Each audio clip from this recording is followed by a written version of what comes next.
In this video, we will be exploring Newton's three laws of motion using the example of a soccer ball being kicked.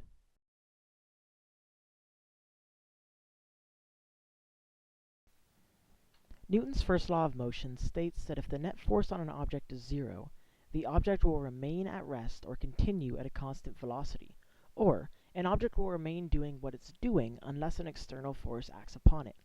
We can see this law shown in the video by watching the soccer ball in the very beginning.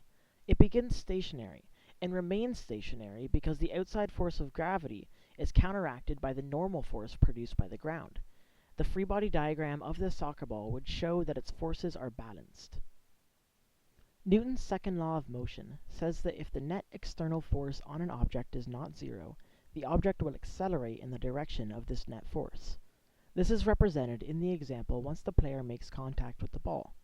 The player applies force to the bottom of the ball in an upward direction. Therefore, the ball begins to accelerate upwards. Once the ball loses contact with the kicker's foot, it stops accelerating. If gravity were not acting upon the ball would continue at a constant velocity due to Newton's first law. But since the force of gravity is pushing it downward, it will soon change direction. We can see Newton's second law demonstrated once again when the kicker volleys the ball forward. Because the net force on the soccer ball is increased rapidly in the forward direction, it begins accelerating forward at approximately 2,000 meters per second squared to a velocity of 16.7 meters per second.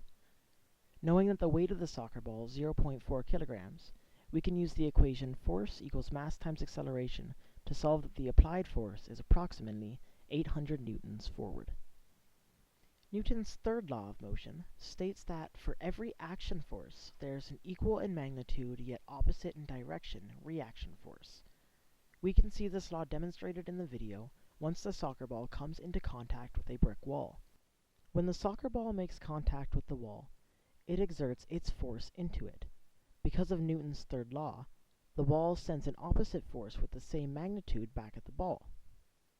Due to this opposite force, the soccer ball bounces off the wall and heads back toward the kicker.